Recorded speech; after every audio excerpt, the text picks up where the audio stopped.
Hello friends, आज के class में आप सभी का स्वागत है। आज हम लोग देखेंगे इंडियन पॉलिटी का एक इम्पॉर्टेंट टॉपिक जो कि है मूल कर्तव्य। ठीक है, ये परीक्षा के दृष्टिकोण से बहुत ही महत्वपूर्ण टॉपिक है। तो इससे संबंधित जितने भी मोस्ट इम्पोर्टेंट एमसीक्यूज होंगे सबको हम लोग बारी बारी से देखेंगे। चलिए क्लास को शुरू करते हैं। पहला प्रश्न है हमारा, भारतीय संविधान के मूल कर्तव्यों को शामिल करने का विचार इस देश के संविधान से लिया गया है। भारत के संविधान में जो मूल कर्तव्यों को जोड़ा गया है वो कहाँ से हायर किया गया है, कहाँ से लिया गया है? ये लिया गया है दोस्तों सोवियत संघ से। कहाँ से लिया गया है? सोवियत संघ से। ऑप्शन डी हमारा यहाँ बिल्कुल करेक्ट आंसर हो जाएगा।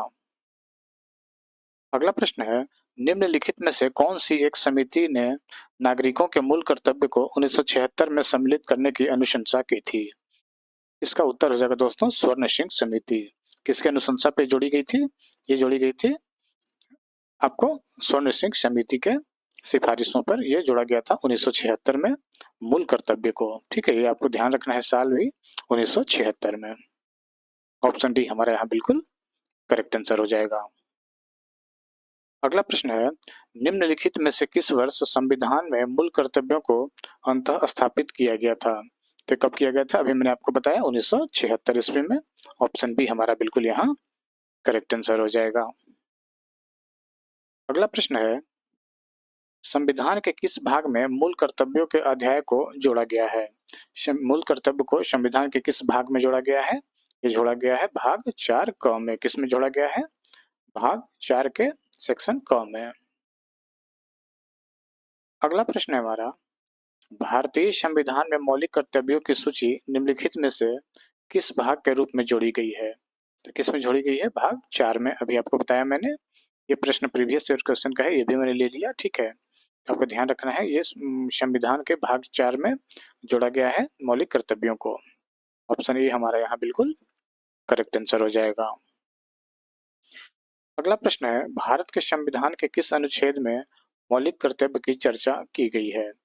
भारत के संविधान के किस अनुच्छेद में मौलिक कर्तव्य की चर्चा की गई है? ये किया गया है दोस्तों अनुच्छेद 51A में। किसमें किया गया है? आर्टिकल 51A में। ऑप्शन ए हमारा यहाँ बिल्कुल करेक्ट आंसर है। अगला प्रश्न है हमारा, वर्तमान में संविधान में कुल कितने मूल कर्तव्यों का उल्लेख किया गया है? वर्तमान में संविधान में कुल कितने मूल कर्तव्यों का उल्लेख किया गया है? तो इसका उत्तर हो जाएगा दोस्तों 11। कब किया गया है? कितने किया गया है? 11। ऑप्शन सी हमारे यहाँ बिल्कुल करेक्ट आंसर हो जाएगा। जब 1976 में मूल कर्तव्य को जोड़ा गया था तो उसमें से 10 मूल कर्तव्य ही दिए गए थे। ठीक है, बाद में आपका 86वां संशोधन जो हुआ है उसमें एक जोड़ा गया है जो कि है शिक्षा का। 6 साल से 14 साल के बच्चों को शिक्षा को अनिवार्य बताया गया है। ये 86वें संशोधन के अंतर्गत किया गया था। कब किया गया था? ये किया गया था वर्ष 2002 ईस्वी में। ये भी आपको ध्यान रखना है। तो वर्तमान में कितने मूल कर्तव्य हैं? 11 हैं, लेकिन जब संविधान में जोड़ा गया था तब ये कितने थे? स्टार्टिंग में था आपका 10। ये भी आपको ध्यान रखना है। अगला प्रश्न है, किस संवैधानिक संशोधन अधिनियम द्वारा संविधान के मूल कर्तव्यों को सम्मिलित किया गया है? किस संवैधानिक संशोधन, यहाँ संशोधन हो जाएगा, इस संवैधानिक संशोधन अधिनियम द्वारा संविधान में मूल कर्तव्यों को सम्मिलित किया गया है?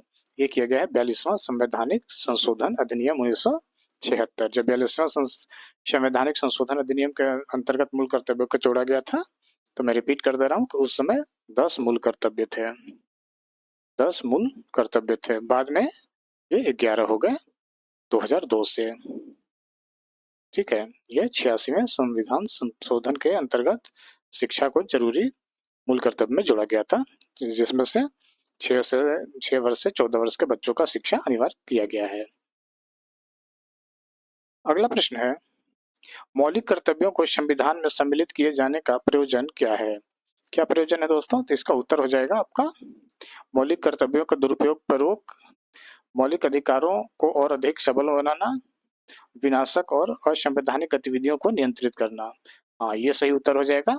विनाशक और असंवैधानिक गतिविधियों को नियंत्रित करने के उद्देश्य से भारतीय संविधान में मौलिक कर्तव्यों को जोड़ा गया है, भारतीय संविधान में जोड़ा गया है। अगला प्रश्न है हमारा, संविधान में उल्लिखित मौलिक कर्तव्य किसके लिए है? संविधान में जो मौलिक अधिकार दिए गए हैं वो किसके लिए है? तो इसका उत्तर हो जाएगा दोस्तों, सभी नागरिकों के लिए। किसके लिए है? सभी भारतीय नागरिकों के लिए मौलिक कर्तव्य है। ऑप्शन बी हमारा यहाँ बिल्कुल करेक्ट आंसर हो जाएगा। अगला प्रश्न है हमारा, मौलिक कर्तव्यों की अवहेलना करने वालों को किस प्रकार की सजा का प्रावधान है? मौलिक कर्तव्यों की अवहेलना करने वाले को किस प्रकार की सजा का प्रावधान है? तो इसका उत्तर हो जाएगा दोस्तों, इसमें दंड देने की कोई व्यवस्था नहीं है। ऑप्शन बी हमारा सही करेक्ट आंसर हो जाएगा। अगर कोई मौलिक कर्तव्यों को अवहेलना करता भी है तो उसमें दंड देने की अभी फिलहाल कोई वैसी व्यवस्था नहीं है। अगला प्रश्न है, भारत के प्रत्येक नागरिक का कर्तव्य होगा कि प्राकृतिक पर्यावरण का संरक्षण एवं सुधार उपरोक्त कथन भारतीय संविधान के किस अनुच्छेद में संदर्भित है? तो संदर्भित दोस्तों अनुच्छेद 48A। किसमें? अनुच्छेद 48A। ऑप्शन बी हमारा यहाँ बिल्कुल करेक्ट आंसर हो जाएगा। आपको ध्यान रखना है कि अनुच्छेद 48A के अंतर्गत भारत के प्रत्येक नागरिक का कर्तव्य होगा कि प्राकृतिक पर्यावरण का संरक्षण एवं सुधार, इस पे ध्यान देना है। ठीक है, ये मौलिक कर्तव्य है सभी नागरिकों, भारतीय नागरिकों का ये मूल कर्तव्य होगा। ये अनुच्छेद 48A में उल्लेख किया गया है इसका। अगला प्रश्न है, निम्नलिखित में से कौन एक मौलिक कर्तव्य नहीं है? तो राज्य का आज्ञा पालन ये मौलिक कर्तव्य है, कानून का आज्ञा पालन ये भी मौलिक कर्तव्य है, समाज का आज्ञा पालन ये भी एक मौलिक कर्तव्य है, करों की अदायगी यानी कि टैक्स पे करना ये मौलिक कर्तव्य में नहीं आते हैं। आपको ध्यान रखना है, ये मौलिक कर्तव्य में नहीं आते हैं। ऑप्शन डी हमारे यहाँ बिल्कुल करेक्ट आंसर हो जाएगा। अगला प्रश्न है, मौलिक कर्तव्यों को किस संविधान संशोधन द्वारा निर्धारित किया गया है? मौलिक कर्तव्यों को किस संविधान संशोधन द्वारा निर्धारित किया गया था? ये किया गया था दोस्तों 42वें संविधान संशोधन। आपको ध्यान रखना है, ऑप्शन डी हमारे यहाँ बिल्कुल करेक्ट आंसर हो जाएगा। अगला प्रश्न है, 42वें संविधान संशोधन के 10 आचार आदर्शों को किस नाम से जाना जाता है? 42वें संविधान संशोधन में दोस्तों 10 आचार आदर्शों को दिया गया था भारतीय नागरिकों के लिए। उसको क्या कहा जाता है? उसको कहा जाता है मौलिक कर्तव्य। क्या कहा जाता है? मौलिक कर्तव्य। ऑप्शन बी हमारा यहाँ बिल्कुल करेक्ट आंसर है। अगला प्रश्न है, 1976 में 42वें संविधान संशोधन द्वारा संविधान में नागरिकों के लिए कितने मौलिक कर्तव्य निश्चित किए गए थे? ये किए गए थे दोस्तों 10। कितने किए गए थे? 10। ऑप्शन बी सही उत्तर हो जाएगा। अगला प्रश्न है, भारतीय संविधान में मूल कर्तव्य कब समाविष्ट किए गए थे? भारतीय संविधान में मूल कर्तव्य कब समाविष्ट किए गए थे? ये भी इंपॉर्टेंट क्वेश्चन है। इसका उत्तर हो जाएगा 1976। ये सभी इंपॉर्टेंट है, इसको बिल्कुल आप ध्यान रखेंगे। ये सभी परीक्षाओं में पूछे जाने के संभावित प्रश्न है, कुछ तो पहले पूछे भी जा चुके हैं, तो आप इसको बिल्कुल याद रखेंगे। सभी क्वेश्चन इंपॉर्टेंट है। ठीक है, तो भारतीय संविधान में मूल कर्तव्य को 1976 में ऐड किया गया था। अगला प्रश्न है, निम्नलिखित में से कौन सा एक मौलिक कर्तव्य नहीं है? निम्नलिखित में से कौन सा एक मौलिक कर्तव्य नहीं है? तो इसका उत्तर हो जाएगा दोस्तों, विकल्प को देख लेते हैं। संविधान का पालन करना ये मौलिक कर्तव्य है, देश की एकता और अखंडता की रक्षा करना ये भी आपका मौलिक कर्तव्य है, धर्मनिरपेक्षता का पालन करना ये मौलिक कर्तव्य नहीं है, सार्वजनिक संपत्ति को सुरक्षित रहना ये भी आपका मौलिक कर्तव्य है। तो ऑप्शन सी हमारे यहाँ बिल्कुल सही उत्तर हो जाएगा, धर्मनिरपेक्षता का पालन करना ये मौलिक कर्तव्य नहीं है। अगला प्रश्न है, निम्नलिखित में से भारत में मौलिक कर्तव्य कौन सा है? निम्नलिखित में से भारत में मौलिक कर्तव्य कौन सा है? तो विकल्प को देख लेते हैं। न्यायपालिका से कार्यपालिका का पृथक्करण ये नहीं है, ये आपका मौलिक कर्तव्य नहीं है। हमारी मिली जुली संस्कृति की समृद्ध विरासत को संरक्षित करना व महत्वपूर्ण महत्व प्रदान करना, तो ये आपका मौलिक कर्तव्य है। हमारी मिली जुली जितनी भी संस्कृति है इसका संरक्षण करना हमारा मौलिक कर्तव्य है और इसको महत्व देना भी हमारा मौलिक कर्तव्य है। बच्चों के लिए मुफ्त एवं अनिवार्य शिक्षा ये भी मौलिक कर्तव्य नहीं है। छुआछूत की परंपरा को समाप्त करना यह भी मौलिक कर्तव्य नहीं है। तो आपका उत्तर हो जाएगा ऑप्शन बी। हमारा उत्तर हो जाएगा ऑप्शन बी। हमारी संस्कृति को संरक्षित करना और महत्व प्रदान करना हमारा मौलिक कर्तव्य है। अगला प्रश्न है, भारतीय संविधान में नागरिकों के मूल कर्तव्य के अंतर्गत सम्मिलित नहीं है। भारतीय संविधान में नागरिकों के मूल कर्तव्य के अंतर्गत सम्मिलित नहीं है। तो ध्यान रखना है, नहीं है। इसमें देखते हैं, सार्वजनिक संपत्ति की रक्षा करना ये हमारा मूल कर्तव्य है। हिंसा का परित्याग करना ये भी हमारा मूल कर्तव्य है। धर्म निरपेक्षता को बढ़ावा देना ये आपका मूल कर्तव्य में नहीं आता है। भारत की सार्वभौमिकता एवं एकता और अखंडता को बनाए रखना यह भी हमारा मौलिक कर्तव्य है। तो ऑप्शन हमारा सी यहाँ बिल्कुल करेक्ट आंसर हो जाएगा। धर्म निरपेक्षता को बढ़ावा देना मूल कर्तव्य में नहीं आते हैं। अगला प्रश्न है, भारत के संविधान के अनुसार भारतीय नागरिकों के मूल कर्तव्य निम्नलिखित में से क्या हैं? तो विकल्प को देख लेते हैं।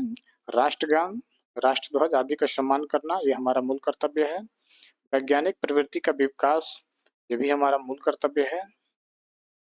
राष्ट्रीय सांस्कृतिक विरासत का संरक्षण एवं परिरक्षण ये भी हमारा मूल कर्तव्य है।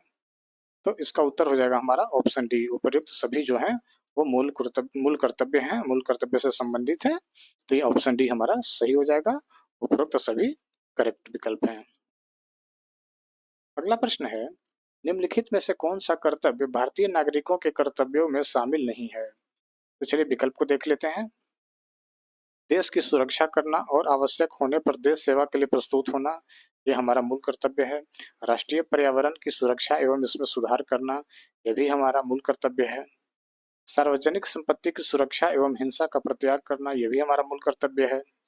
सत्तारूढ़ राजनीतिक दल का समर्थन करना ये हमारा मूल कर्तव्य नहीं है। तो ऑप्शन डी हमारा यहाँ बिल्कुल करेक्ट आंसर हो जाएगा। अगला प्रश्न है, भारत के प्रत्येक नागरिक का कर्तव्य होगा कि प्राकृतिक पर्यावरण का संरक्षण एवं सुधार शामिल है। भारत के प्रत्येक नागरिक का कर्तव्य होगा कि प्राकृतिक पर्यावरण का संरक्षण करेगा एवं सुधार करना शामिल है। तो यह है शामिल दोस्तों आपका अनुच्छेद 51 क में। ऑप्शन सी हमारा यहाँ बिल्कुल करेक्ट आंसर है। अनुच्छेद 51 क के अंतर्गत भारत के प्रत्येक नागरिक को पर्यावरण का संरक्षण और सुधार करना मूल कर्तव्य है। अगला प्रश्न है, भारतीय संविधान में कितने मौलिक कर्तव्य हैं? तो वर्तमान में कितने हैं? 11। ऑप्शन बी हमारा करेक्ट आंसर है। तो आज का ये मूल कर्तव्य का जो क्लास था वो समाप्त हुआ। अगर हमारी क्लासेस आपको अच्छी लग रही हो तो इसको जरूर आप लाइक करें। कोई सुझाव हो तो कमेंट बॉक्स में जरूर लिखें। और अगर पहली बार आप हमारे क्लासेस को देख रहे हैं तो इसको सब्सक्राइब करें। सब्सक्राइब करने के साथ बेल आइकन को भी ऑन करें ताकि हमारे सारे नोटिफिकेशन आपको समय पे मिल सके और आप अधिक से अधिक हमारे क्लासेस का फायदा उठा सकें। तो आज के क्लास में इतना ही। जय हिंद, जय भारत। जल्द मिलते हैं नए टॉपिक के साथ, अगले टॉपिक के साथ। तब तक के लिए जय हिंद, जय भारत।